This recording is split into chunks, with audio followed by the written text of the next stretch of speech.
Eternal justice. Don't you wish that there was an eternal justice?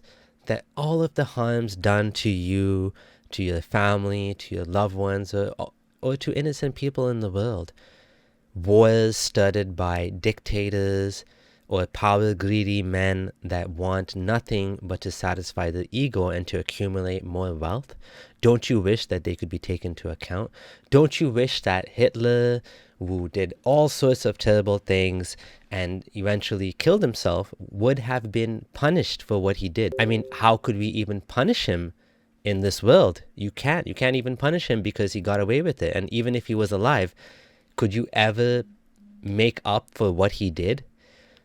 All of these things makes us want to wish for an eternal justice. People ask you, well, if there's no God, then what about all of these sickos and murderers and all of these terrible things that happen in the world?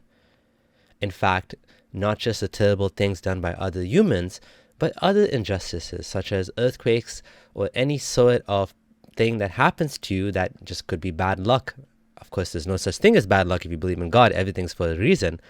So should we be compensated for all of these things? Wouldn't the world be a better place if you go to bed knowing that even if someone wronged you, you got defrauded, someone cheated your children out of something, that they will get eternal justice? To answer this question, I have Matt Dillahunty here, a clip from his where he answers this very question quite eloquently. So here it is. Enjoy. The kind of world you want to live in has no bearing on what kind of world you do live in. If this is your principal objection to worldviews that don't include some cosmic justice in them, if you'll forgive the condescending remark, you really don't understand what you're talking about. Life isn't fair, and the desire for justice that you express is one of the key foundations of most every religion. We're all aware that sometimes good goes unrewarded and evil goes unpunished, and so some justice seekers invent a security blanket to ensure that they aren't mired in depression. It allows them to avoid facing the harshness of an indifferent reality. Whether it's heaven and hell or karma dictating infinite rebirths, it serves the same purpose.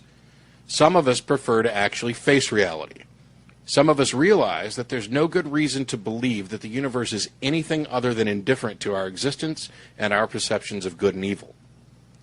Some of us realize that dealing with reality on reality's terms is the only way to make any real improvements in the situation. Life isn't fair, and that's actually comforting if you think about it. If life were fair, that would imply that you actually deserve the bad things that happen to you, and that those who benefit from evil deeds are similarly deserving. The realization that there's no reason to expect justice is what ensures that we take steps to impose justice. The realization that good isn't always rewarded is what drives us to reward it when we see it. The realization that evil isn't always punished is what drives us to work together as a cooperative society to deal with our problems collectively and individually in a way that encourages real change and that hopefully minimizes harmful actions. Realizing that justice isn't guaranteed allows us to appreciate it when it happens and work toward ensuring it on a more regular basis. Your particular God concept view of justice represents the height of irresponsibility and injustice. Your chosen religion has us born as reprobates, guilty before we've taken a single breath, responsible for things we've never done. It offers instant, undeserved forgiveness for the most horrible of crimes and punishes people whose only crime is disbelief forever. It advocates slavery, denigrates women, curses homosexuals, orders the stoning of unruly children, sanctions wars of exterminations, condones human sacrifices, and poisons every mind it touches. It includes only one unforgivable crime, disbelief. Is that just? This justice you so admire is no such thing. It is divine edict. It's arbitrary, capricious, and ultimately unjust and immoral. Yes, I realize that there are pedophiles out there who've escaped our flawed justice system.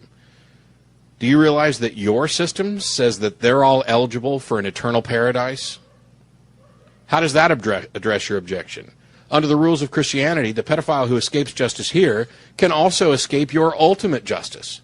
Under the rules of Christianity, he may live forever in paradise, while someone who spent their entire life doing good, helping others, and contributing in a generally positive way to the one and only life we're sure to get ultimately is judged unworthy of that reward. Don't kid yourself. You haven't accepted a cosmic sense of justice that alleviates the problem. You've accepted one that you believe alleviates the problem for you. It is a selfish justification that shows no regard for real matters of justice. It is the height of arrogance and your desire to feel special because somebody up there thinks you're special. Well, according to the paradigm you advocate, he thinks anyone willing to worship him is special with no regard to justice or character. Go, read Romans. No one makes this point clearer than Paul.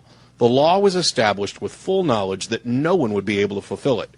It was established to demonstrate this inability and damn us further, and then a loophole was established to let some people through regardless of their standing with the law.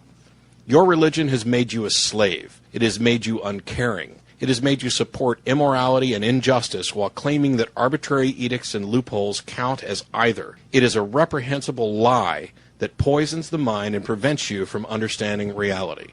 When the scales drop away from your eyes, as they have for many of us, we'll be here and you'll realize that you're not alone and not to blame. Thanks for watching. If you like this video, don't forget to subscribe. Thank you to my patrons who continue to make this happen.